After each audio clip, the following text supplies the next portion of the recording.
Hello, everybody, and welcome to this webinar.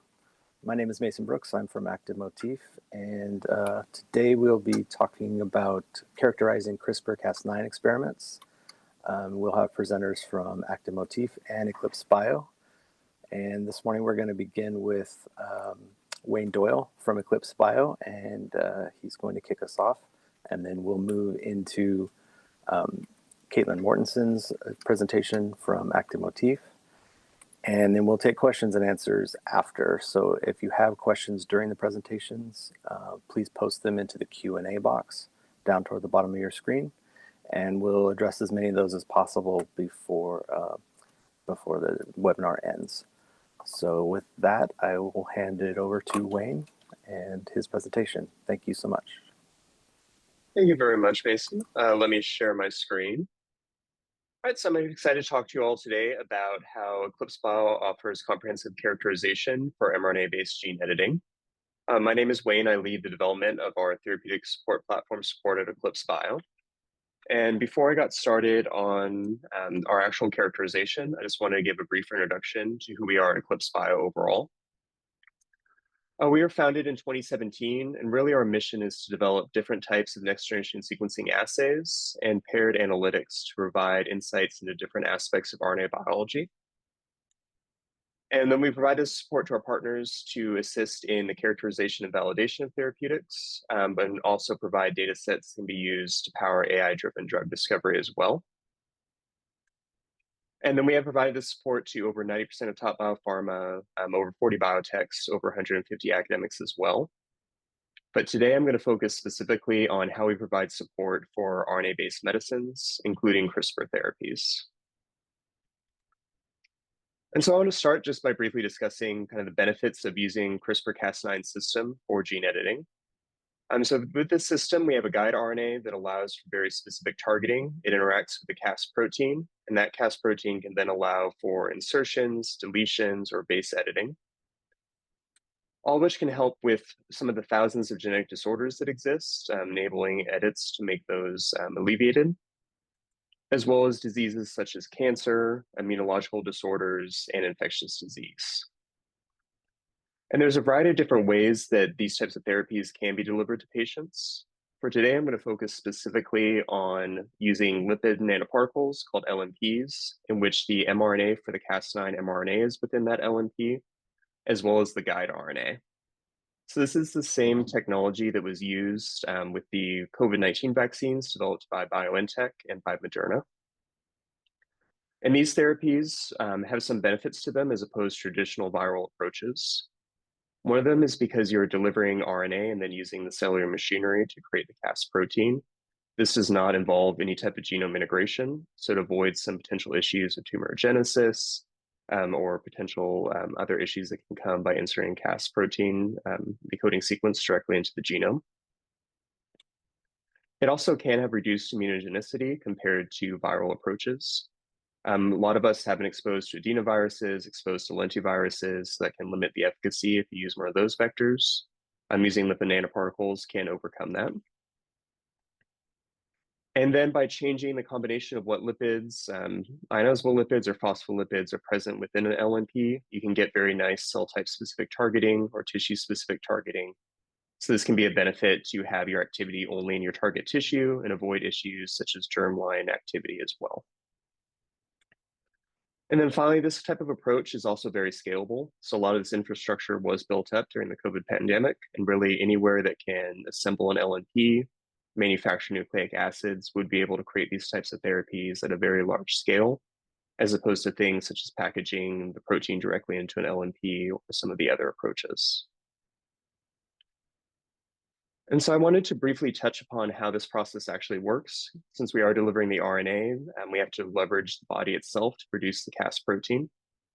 And so it starts by having an LNP in which you have the Cas9 mRNA, the guide RNA as well. This is then delivered to a patient either through systemic delivery or you do targeted delivery to a specific cell type or tissue. That LNP then interacts with the cell and is then endocytosed and taken into the cytoplasm. And then a small amount of that RNA is then able to escape into the cytoplasm. So we have the Cas9 mRNA and the guide RNA here. That Cas9 mRNA then interacts with the ribosome complex. That allows for translation, generation of the Cas9 protein. That then interacts with the guide RNA, enters the nucleus, where it can have its genome editing effects. But as you can see, this is a very involved process. There's multiple steps that have to go right in order to have the therapeutic effect. And at each of these, it's important that we have a very efficient quality control to ensure that it's behaving as expected. And so some of these metrics we need to look at are ensuring we expect to create the right Cas9 mRNA, expect to have the right guide RNA, but there can be issues with the DNA template that's used, with base misincorporation during generation. So we need to ensure that those sequences are correct. And then also, once you create a drug product, which is the RNA and the LNP, that it will be stable, can be kept in a freezer for a long period of time. And that it actually does enter the cell once you deliver it, it actually does escape and actually does become translated overall. And then once it's translated, also measuring for off-target effects. And so while these therapies are very cutting edge, using RNA-based medicines, first approved in 2020, our ability to look at some of these quality control metrics is using technologies that are 30 to 60 years old. So this includes things like dot blots, ELISAs, gels, column-based methods. And so the limitation of using these types of technologies is they can provide a lot of very useful information, but they also provide limited information. So that can prevent our ability to do really strong quality by design and also capture issues that can lead to failed clinical trials or slow down development timelines overall as multiple tests are done. I just have one example of that here where we're looking at potency, which is the amount of actual protein that's being made. So for example, how much Cas9 is actually being produced within the cell once you deliver it by an mRNA. This is typically done by doing something like a Western blot or an ELISA, looking overall to see how much protein is being made. But all of these require that you're looking specifically for your protein of interest or downstream effector. And some of the limitations of this is that it can be hard to capture. We know protein's made, but is this as much protein as could be produced overall? Or there are issues such as not a lot of RNAs entering the cytoplasm, or ribosomes are slowing down, so you don't get as much protein product as you could, which could, if you were able to make this more efficient, you could reduce the dosage that's needed.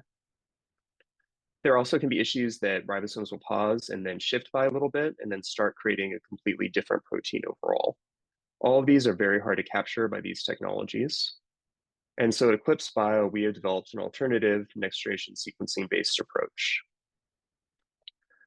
And this is based off an optimized ribosome profiling assay that we developed, in which we'll transfect your therapeutic RNA of interest, so for example, Cas9 RNA, into your cell type of interest. At this point, some of your RNA will be translated, some of the RNA won't. We then split this sample in half. For half of it, we extract out the RNA, and we just do a typical RNA sequencing library. So this tells us how much is your Cas9 mRNA present relative to the host genome. Is it very highly present, much more than any expressed gene in the cell? Is it similar to housekeeping genes? Or is it very low, potentially a problem that it's not going to really have high therapeutic efficacy? And then in addition to looking at the level of the RNA, we also split the sample in half to look at translation. And the way that we do this is that we lock the ribosomes in place transiently, and then we digest all the free RNA. So the only RNA that's going to be left is directly within the ribosome complex. And this gives us nucleotide level positioning information on where is translation occurring, how much is occurring. Is this the most translated thing in the cell? And is it very lowly translated overall? And so this gives us information on multiple aspects of how efficient is this protein production actually going to be.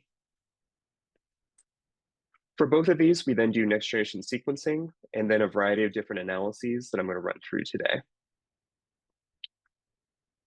How we typically start an experiment to characterize a gene editing therapy is that we'll do a time course and just look to see how long is it taking for the RNA to enter the cell, how efficiently is it being translated overall. And so here I'm going to show an example, and some of the subsequent slides will show that we've transfected a Cas9 mRNA. This is one that we just bought off the shelf from a manufacturer into an A549 cell line, which is a lung cancer model. And typically we'll transfect it and then look over a course of 24 hours. So 1 hour, 2 hour, 4, 8, and 24 and look to see how much RNA is present, how much translation is occurring at each time point. These early time points give us a good idea of how efficient is the uptake. This can be either with an LNP, or we can also use just lipofectamine or other reagents. And then the 24-hour time point or longer can give us an idea of how stable is it. Is the RNA being degraded very rapidly, or is it present, but translation is being lost? For today, I'm going to focus specifically on this 8-hour time point. We're looking at a linear mRNA, so typically this 4 to 8-hour range is a time point that has a lot of translation occurring. After this time point, we'll start to see some more degradation occurring on average. And again, we can look at both the level of the RNA and the translation. So I'm going to focus specifically on the level of the RNA first, and looking at how much is this Cas9 mRNA present relative to all of the expressed genes. And to do this, we use that RNA sequencing data. And then we first say, how expressed are all the genes within the cell? That's shown here, where along the x-axis is relative expression normalized. And then each bar here is the number of genes that are at a given expression. So we have some lowly expressed genes over here on the left, and then some highly expressed genes here on the right. And this is a typical distribution that we expect to see. And then if we look at the Cas9 RNA, it's actually at the high end of this chart. There's only a few genes that are more highly expressed within this cell type, indicating that we were able to deliver this very efficiently into the cell. On the other hand, it is very high, so that could indicate potential issues that you're really overwhelming the system with a lot of foreign RNA that could trigger other effects. But at this point, we do know that RNA is present, which can be a benefit, but if being present doesn't necessarily mean that it's still creating your Cas9 protein, still having its effect. And so for that, we want to turn to the ribosome profiling data and make sure that translation is actually occurring. And so that's what we use for this top part. And we're specifically looking at what are called ribosome-protected footprints or ribosome-protected fragments. These are the RNA that is directly within the ribosome complex. Everything else has been digested away at this point. But before we can actually use this data, there's some mathematical operations that we need to do in order to help interpret it. And the reason for this is that ribosome-protected footprints do depend on the amount of translation. So how many ribosomes are on a given transcript. The more ribosomes, the more protein production you typically have. But it also depends on how expressed is your given transcript. I just have a cartoon example to help explain this a little bit more. If you have a gene that's very lowly expressed, for example, this gene with 2 copies, it could be highly translated. There's a lot of ribosomes on it. So for example, 3 ribosomes on each copy, that's a total of 6 ribosome-protected fragments present. This is a very efficient translation. Alternatively, you can have a very lowly expressed gene. Here, there's 6 copies of that gene, highly expressed, but only 6 copies ribosome translation actually occurring. So there's only 6 points. So then there's 6 ribosome-protected fragments. So this is a very lowly translated as opposed to the highly translated here. And so what this means is that we need to correct for the underlying level of the gene expression in order to determine what actual translation is occurring. And the way that we do this is a mathematical operation called ribosome occupancy, also called translation efficiency, in which we take the normalized level of the ribosome-protected fragments, also called ribosome-protected footprints, and then divide that by the normalized level of the RNA-seq levels, reads. And so this is basically saying, how much translation is there occurring above the baseline of how much RNA is present? And so the higher this number is, the more translation is typically occurring. And we call this metric the ribosome occupancy, or RO. In the literature, you also hear this called the translation efficiency, or TE. And so I'm showing here the ribosome occupancy, so how much translation is occurring for every translated gene within the translatome. And so we have some that are lowly translated, some that are highly translated. There's a long tail as well, because some genes are very efficiently translated overall. And then if we look specifically at the Cas9 ribosome occupancy, it is at the higher end of this distribution, but there's still a number of genes that are being more efficiently translated overall. So it being at the high end does mean that we are creating proteins, so that's good to see. But the fact that there are more genes that are more efficiently translated from the host cell itself indicates that there are potential areas for improvement with this therapy. The cell is able to compensate, can do better translation, but there's some mechanism that's preventing this Cas9 RNA from really being translated to the best possible level that it could be. And there's a couple ways that this improvement can be done. One is changing the UTRs that are used. So each therapeutic that's developed with an mRNA has a 5' UTR and a 3' UTR that affect the stability and overall translation. So those can be selected for cell type specific effects. The other way is to look at codon optimization and change which specific bases you have present in your sequence in order to improve the amount of translation. That's what I'm going to focus on here. And the way that codon optimization is typically done is that you'll look across every annotated gene in the genome and say, how often does a given codon appear? So a given amino acid can be coded for multiple synonymous codons. That's shown here. For example, for this amino acid, there's 4 different codons that code for it. And one of them appears much more frequently in the genome than the others. And the thought is that if a codon appears more frequently, that indicates that there's likely more tRNA present. If there's more tRNA, translation should be more efficient. So often for codon optimization, somebody will go through and say this codon appears the most. So every time I have this amino acid, let's use this codon. Every time we have this amino acid, use this codon, and don't use these other codons that appear less frequently. So this, again, the underlying assumption of this is that this would then mean more tRNA is present. But there's several assumptions that go into this type of model. First of it is that this is looking at the whole body for every annotated gene, but every cell expresses different types of genes, and each has different tRNA content. So looking at the whole body doesn't necessarily tell you what's the actual tRNAs within your specific cell type. And then in addition, even though we think about ribosomes as kind of monolithic units, their translation and their subunits can change, which affects the overall translation. And so what we do as an alternative is we use our actual data to say, what is an ideal codon to use? So we first look at what the codon frequency usage is in your specific cell type on the expressed genes, and then use the ribosome profiling data and say how much translation is occurring at each of these. Is there extended dwell times, something that indicates a ribosome slowing down, or do they move more quickly and have more efficient translation overall? And so we then combine both this information to get what we call codon score, which says in your specific cell type, here are the optimal codons for an amino acid that will enable very efficient translation overall. And so I'm showing here, this is instead in teal, looking at each amino acid. These are the codons that are optimal based off the actual ribosome profiling data that we see that these codons enable very efficient translation. In some cases, these are the codons that are most highly present within the genome. But in other cases, it can be a codon that's very close to the highest one, but it's just a little bit lower. Again, this is reflecting cell type differences in tRNA content and ribosome levels.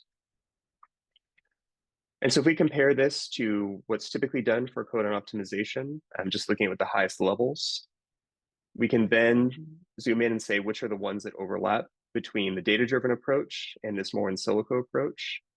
In this case, there's only 5 that directly overlap. So 5 that are really going to be optimal in this A549 cell line, while the remaining ones can be suboptimal. And so if we look at the Cas9 mRNA that we looked at earlier, this is one that we had purchased off the shelf. It did a standard codon optimization, looking at the whole body. And here we're looking at each nucleotide level position, so going from the start codon to the stop codon, and then looking at how many ribosomes are at a given base. So we get these large deflections. These are sites where ribosomes across the population of RNAs are tending to slow down, accumulate. These are pauses that can reduce the amount of protein production. We have developed a statistical test to identify ones that are significant, so it could be leading to less protein production overall, and an algorithm that flags what is the potential reason for this pause to occur. In this case, all the pauses that we have are due to suboptimal codon choice for this specific cell type. So I'm showing that here with the arrows. The arrows are each of the codons that the manufacturer had selected, but we can see next to them, the codons that are actually optimal for this cell type are ones that are a little bit lower in the genome, sometimes not that different, but these are going to be more efficient, allow for better translation. And so once we identify these pauses, we can then make recommendations and say, we know that this pause is occurring. You need to code for this amino acid. This is an alternative codon that will enable more efficient translation overall. So what I showed today are two measurements of potency, looking at how well is it being translated, and then also are there stalls, are there ways to get better optimization, and is the RNA even entering the cell overall? But importantly, there's a number of different areas that also need to be measured to ensure that a therapeutic will be effective. These are what are called critical quality attributes for an mRNA therapeutic. And all of these we have solutions for that are sequencing based through our eMERGE platform, which I'm just showing here. This is a high level overview of what we provide. eMERGE is Eclipsebio's combination of our complete portfolio of technologies geared to supporting RNA-based medicines. So looking at aspects of translation, like I discussed today, but also looking at how is your structure folding? Is the RNA in a conformation that's going to be very stable, or is it going to be unstable? And then also looking for impurities such as double-strand RNA that can limit translation or even lead to degradation of your therapeutic product. And then we also have some modules more focused on specific needs. Our quality module looks at integrity and identity, as well as contamination from the DNA template in E. coli. Our safety module more looks at how is the cell responding? Are there cytokine responses, cell death responses occurring that can be a problem once you enter the clinic? Our delivery module is more focused on selecting an optimal LNP. And then once you have a good lipid nanoparticle, seeing what happens if you shake it a lot, if you heat it a lot, does that change your overall therapeutic efficacy? And then finally, our regulation module is more focused on fine-tuning regulation. So adding microRNA binding sites, removing microRNA binding sites, the same with protein binding sites, so that you can have very high stability in your target cell type, but then degradation in cell types that you don't want activity in, such as germ cell lines. And then we also have a very strong custom assay development team that can provide support, develop next generation sequencing assays if there's a need that you have that's not solved by these current options. And so with eMERGE, we work with our partners, say, what is your current challenge, and then apply each of these capabilities to solve your goal challenges, and so you can move your therapeutic to the clinic with success. And so with that, I'm just going to end my section. If you have any questions, we're happy to answer them at info@eclipsebio.com. But I will turn over to the next presenter, and then we'll have the Q&A at the end. Thanks, Wayne. That was excellent. I appreciate it. And so now we're going to move on to our next speaker, Katelyn Mortenson. And again, if you have questions for either speaker, go ahead and post them in the Q&A box at the bottom of your screen, and we'll try to get as many of those answered as we can at the end of the talks. So over to you, Katelyn. All right, thank you, Mason. So my name is Katelyn, and I am an epigenetic services scientist at Active Motif. And today I will be talking to you about DisCOVER-Seq, which is a tool to identify CRISPR-Cas9 off-target activity utilizing an unbiased approach. But before we talk about DisCOVER-Seq itself, I wanted to lay a little bit of basic foundation for CRISPR technology and why we care about its off-target effects. So just briefly, CRISPR-Cas9 is an engineered gene editing tool that is used to target a specific sequence of DNA in order to cut it. So with this, there are two main components of the CRISPR-Cas9 system, with the first one being the Cas9 protein itself, shown here as this blue protein, that is responsible for mediating the function of the Cas9 system, so cutting the DNA and creating the edit. In addition to this Cas9 protein is the other critical component, the guide RNA or sgRNA. And this guide RNA is responsible for directing the Cas9 to the correct site in the genome in order to cleave at the desired sequence. And within this guide RNA are some additional components that are important to consider, particularly in the context of DisCOVER-Seq. So one component within the guide RNA is the target sequence included in it, which is the guide RNA or the sequence that directs this guide RNA to the specific site in the genome that you're trying to target.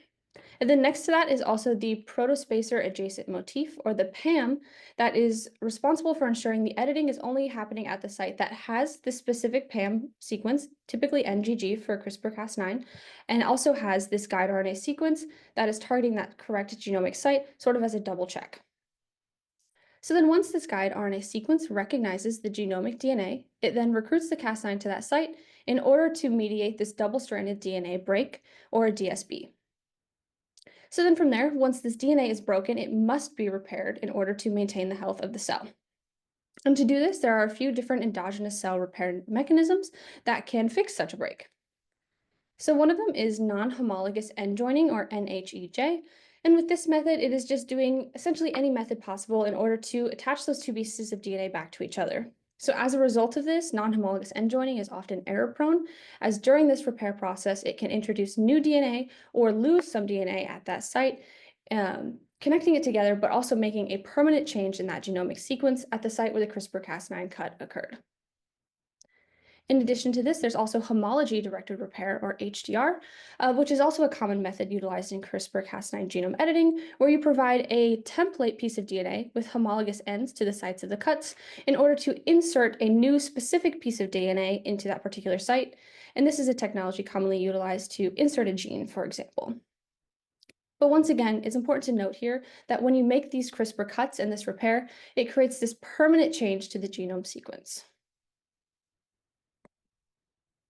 So I'm sure we're all quite familiar with CRISPR and its potential uses and benefits, but just briefly, some examples of it include inserting a new gene, like I just said, utilizing the HDR mechanism in order to produce a pharmaceutical product within an organism, as well as make a better model organism in general. So editing the genome of your cell line or organism in order to better represent the disease that you are trying to study, or most simply, just trying to help treat some sort of genetic disease.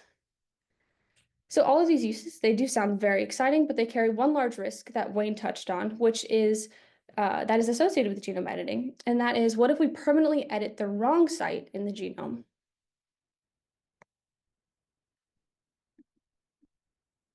So the CRISPR-Cas9 system, it does work very well, but the guide RNAs are often not always specific enough, which can result in potential off-target effects, where in the case of CRISPR-Cas9, an off-target effect is the cutting of the genome at an unintended location. So this could occur due to the target sequence that is chosen to be part of the guide RNA. So this sequence is typically 20 base pairs long and is an exact match for the region of the genome that you are trying to target.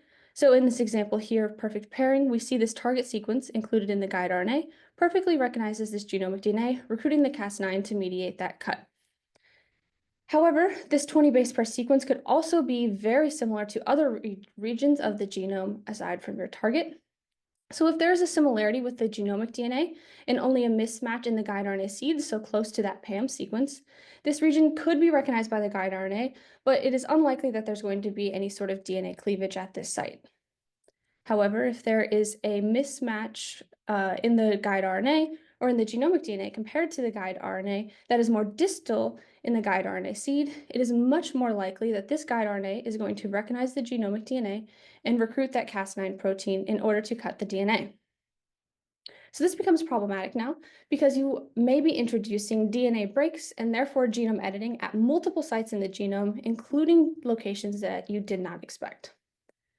So if this off-target DNA breakage occurs in certain regions of the genome, for example, within the body of a gene, this mutation may have large and unintended effects on the cell or organisms. So that mutation could simply mutate the gene and therefore change the function of the protein or alter the expression of the gene in general. So therefore, it is critical to note if and where there could be off-target genome editing in addition to your expected site in order to better control your experiment and predict the outcome.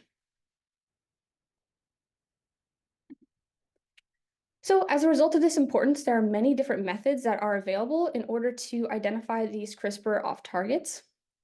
So first, utilizing computational methods before ever doing a CRISPR experiment, there are multiple tools that are available that can help you design your guide RNA in order to determine how specific that 20 base pair target sequence will be for your intended target, as well as predict if there could be any off-target recognition sites as well. Then, after the CRISPR is performed, there are various empirical methods that can be used to explore where DNA editing may have occurred, including DisCOVER-Seq, which I will be focusing on today.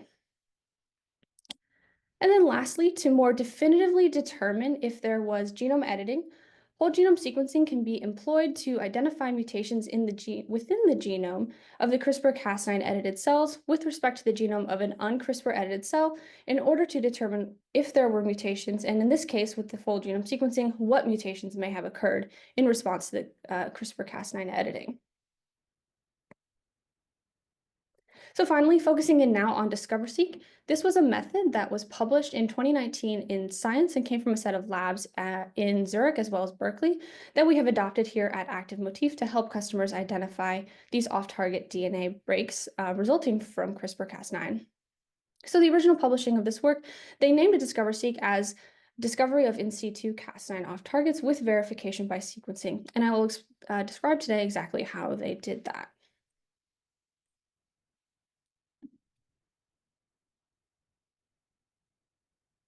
Okay, so now to dive into the biology behind DiscoverSeq, we must first understand the methods of DNA repair. So like I mentioned, after the guide RNA recognizes a sequence of genomic DNA and then recruits the Cas9 enzyme, that DNA is then cut through double-stranded breakage. Now, as part of the double-stranded breakage repair process, there are a variety of proteins that respond to this. So in particular, the mRNA complex is a sensor and responder to double-stranded DNA breakage. So some important proteins within this mRNA complex are the MRE11 protein, RAD50, and NBS1. And I want to note one particular protein in this repair complex as MRE11 due to this protein's ability to directly bind the broken DNA in order to begin mediating this repair process. So now that we know some examples of proteins that are present at DNA breaks after CRISPR-Cas9 editing, we now have an idea of some markers of genome editing post-CRISPR treatment. So this allows us to move on to the actual part of DiscoverSeq. So we know one particular protein that responds to these DNA breaks caused by CRISPR, and that's MRE11. And this particular protein directly binds the chromatin in order to mediate this effect, which makes it a great candidate for performing chromatin immunoprecipitation with sequencing, or ChIP-seq. So utilizing this basic ChIP-seq technology, you can now identify regions of chromatin that are actively being repaired after a double-stranded DNA break. So briefly moving through this workflow of ChIP-seq, after the samples are treated with CRISPR-Cas9, they can then be fixed in order to cross-link the chromatin with any proteins that it may be interacting with it at that particular moment in time. Then, moving through the process of immunoprecipitation, utilizing an antibody against our protein of interest, MRE11, we can now enrich for chromatin that is interacting with this particular protein that can then be further identified via DNA sequencing and further downstream analysis. So with this, the first half of DiscoverSeq is performing an MRE11 ChIP-seq. So I wanted to show an example of what this data could look like where you're looking for enrichment of this DNA repair protein interacting with chromatin after you've treated with CRISPR. So here's an experiment utilizing HEC293T cells that express the CRISPR-Cas9 system and were treated with 3 different guide RNAs. So the first guide RNA utilized was a negative control, a non-targeting control, or NTC, which is a common negative control utilized in many different CRISPR experiments, as this is a guide RNA that is known to not recognize anywhere within the genome, which means that there should be no DNA damage and no DNA breakage resulting from this CRISPR-Cas9 system. In addition to this non-targeting control, there were also 2 experimental guide RNAs utilized that have been well studied and characterized in the past. So the first one being the guide RNA targeting the gene VEGF. So in this particular case here, after treating with this guide RNA and performing ChIP-seq on these CRISPR-treated cells, we can see that there is an enrichment of this particular protein, MRE11, binding at the exon, the initiating site of VEGF-A, indicating that there must have been some sort of double-stranded DNA break at this site of the gene post-CRISPR treatment.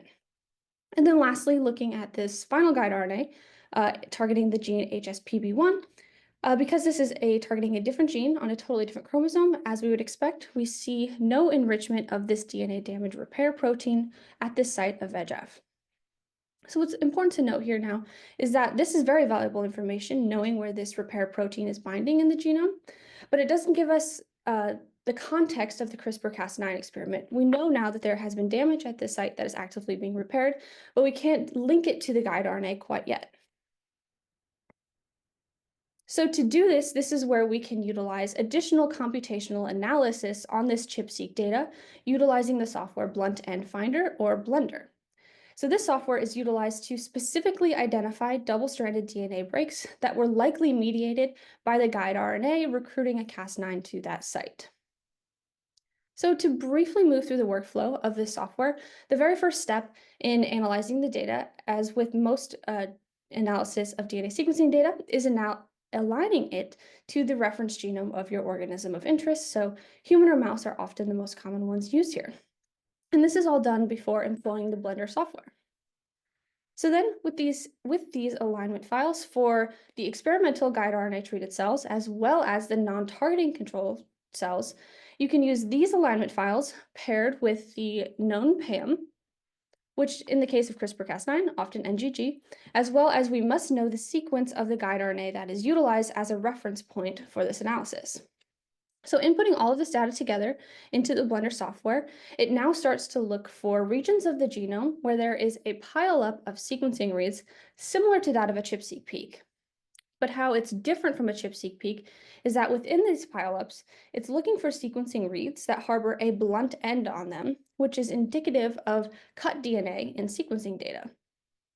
And then at this point, it's also important to compare this data from the experimental guide RNAs to that of the non-targeting control to treat it as sort of a background or like an input for the ChIP-seq to look for regions where there could be spurious binding of this mRNA-11 protein.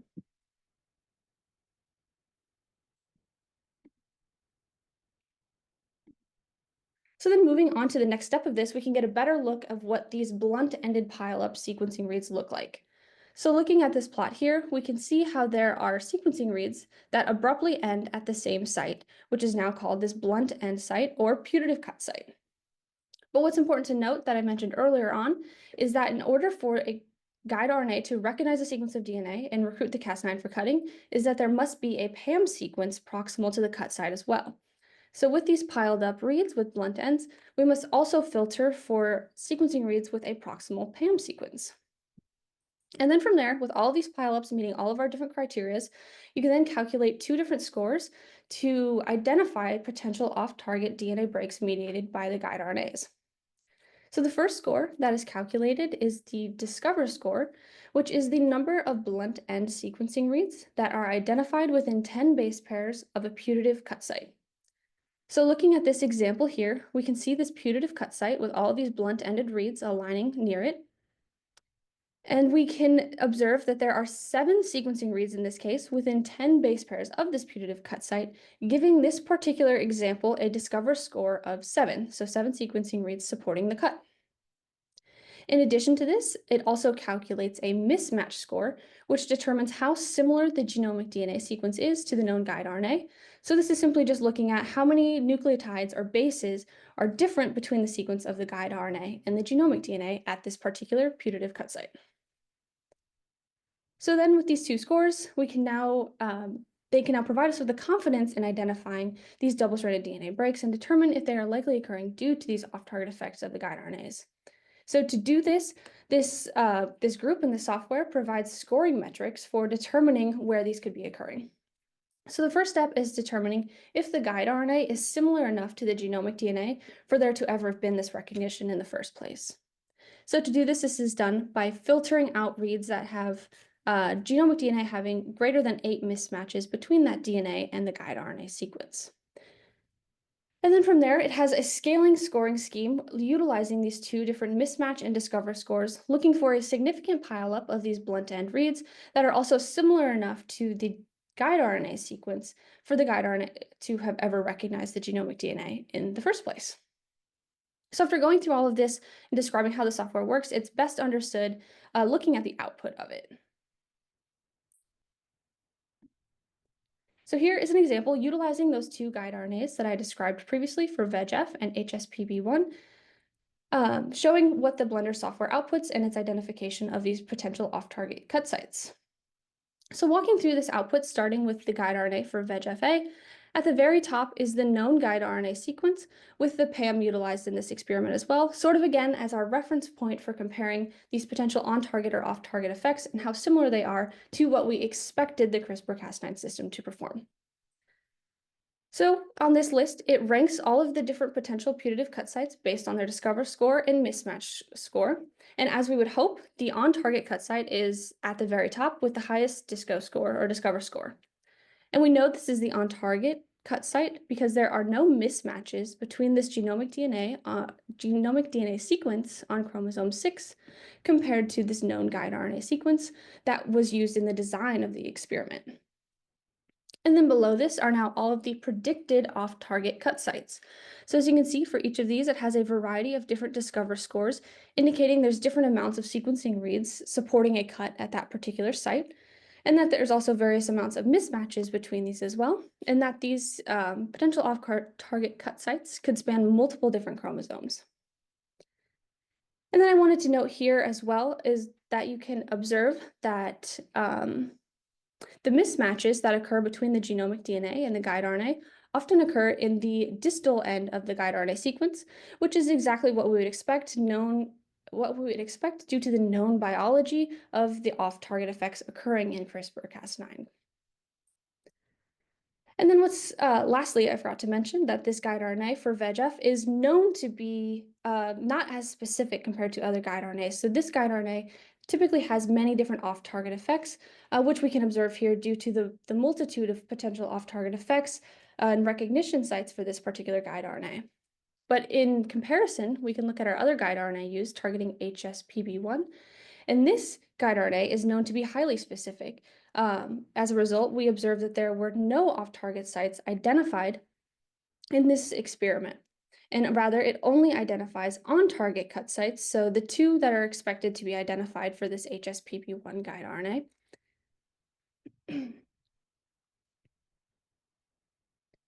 And then this data is best contextualized comparing all of it together, so looking at the CRISPR data as well as the blender output to explore what these potential on-target or off-target cut site identifications mean. So here we are looking at the region of VEGF-A once again, but in addition to looking at this first exon, we can also look at where the guide RNA recognition site is expected to be. And that is shown here as this red block. This is where the guide RNA should recognize in the genome.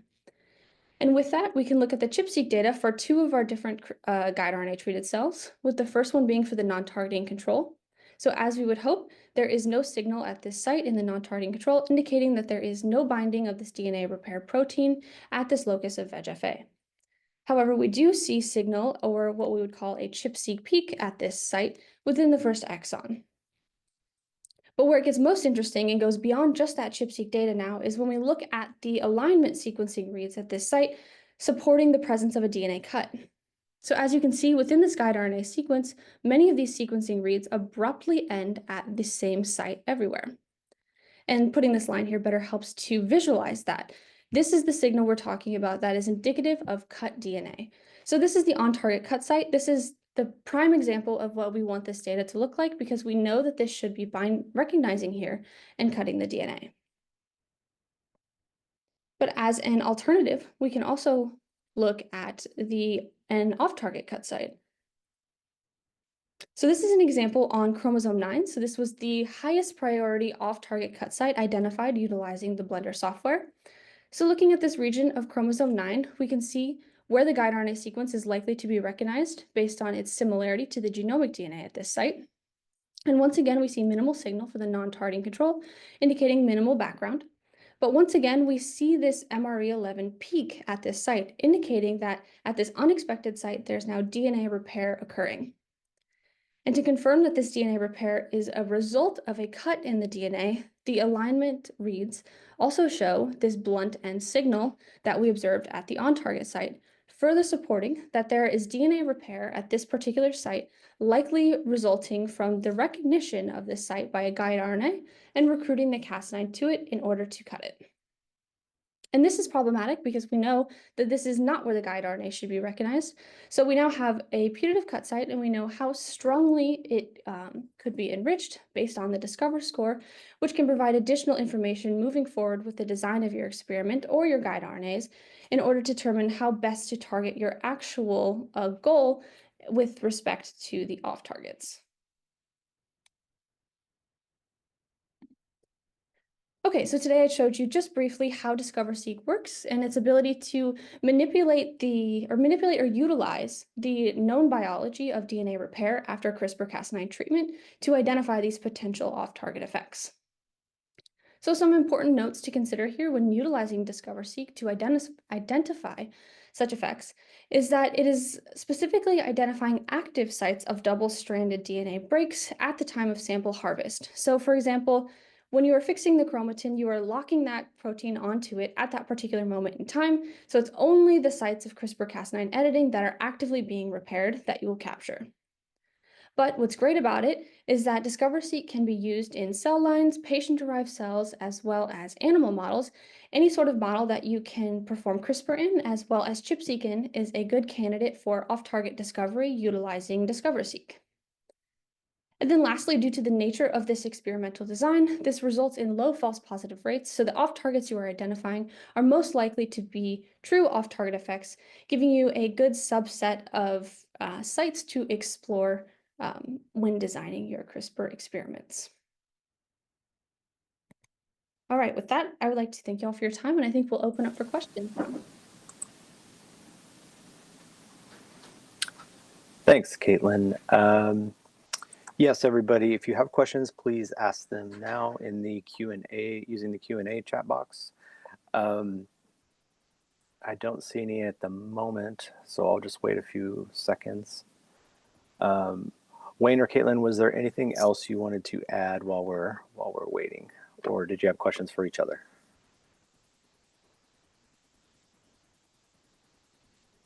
You're still muted, Wayne, if there's anything you were saying. No, no specific questions. Just thought DiscoverSeq looks like a really nice way to measure kind of that off-target effects. So that was great to see. Agreed. Yeah, and I think both of these technologies are very complementary, and so I would encourage people to look into them if they're using CRISPR-Cas9 as a way to understand how they're working. So thank you, everybody. A couple questions have just come in. So the first one is, what is the time point post-transfection or transduction that you harvest the cells for DiscoverSeq? So the time point is sort of variable depending on how quickly your cells are responding to the DNA damage. So it's sort of a way you have to essentially sort of titrate the times to figure out which time is best suited for it. The sooner the better. But it all depends on how quickly your CRISPR system is expressed and activating in your cells. One way to get around this is to inhibit the DNA repair system, so sort of freeze it in time at the actual repair process so it doesn't proceed through the process. That's one way to get around that. Great, thanks. Second question, also on DiscoverSeq. The MRE11 antibody used in DiscoverSeq is a polyclonal. Do you see lot-to-lot variation in this antibody? Not normally. I believe we recommend utilizing the Novus antibody. I'm not sure off the top of my head, that might be polyclonal, but we always do antibody validations with any ChIP-seq we perform. So we test to make sure that that antibody lot variation is not an issue if it is present when, performing these ChIP-seqs over time. Yeah, and I would assume, I mean, there is going to be some variation in any polyclonal. There's not much you can do to avoid that. Next question for Eclipsebio. What are some of the reasons that ribosomes stall, other than what you described? Are there any additional ones, Wayne? Yeah, so during my talk, I touched upon ribosome stalling due to kind of poor codon optimization, but they also can stall based off base modifications. So mRNAs for therapeutics often use things like methylpseudouridine to reduce innate immune activation. Those can lead to stalling, as well as secondary structure and also impurities such as double-stranded RNA can also lead to stalls. So this type of measurement really allows you to capture a lot of different things that can lead to issues overall. Great, thank you. Katelyn, another one for you. Thanks again, nice talk. Two quick questions. So first one, have you tried to compare DiscoverSeq versus DiscoverSeq Plus and the sensitivity differences? So here at Active Motif, we have not actually tested the DiscoverSeq versus the DiscoverSeq Plus, but the DiscoverSeq Plus is what I was mentioning, inhibiting that DNA repair process to enrich that signal of MRE11, maintaining its interaction with the chromatin to improve the ChIP-seq signal. So like I said, we haven't tested this here at Active Motif, but the publications of DiscoverSeq Plus in 2023 showed really promising results, increasing that signal of the MRE11 at these DNA break sites. Great, thanks. And then the second question, can you explain why pileup of reads near the blunt end only showed the ones upstream of the blunt end, but not downstream? Yeah, that's a great question that I have been exploring myself in our ChIP-seq data, so I recognize that as well. The MRE11 protein should be binding to both pieces of the broken DNA, so it should be present upstream and downstream, we would think. So I don't have an answer to that question yet, but I think that is a really interesting finding in our particular ChIP-seq data that there was this upstream maybe bias for the MRE11 protein. Yeah, so stay tuned. I'm sure us and others will be looking into that. Yes. I don't see any additional questions, and just to let everybody get out of here on time, I will go ahead and turn this or end this presentation. Thank you so much for joining us. And if you have any follow-up information or want to see the recording of this later, you can visit either activemotif.com or eclipsebio.com for that. Thank you so much. Thank you. Thank you.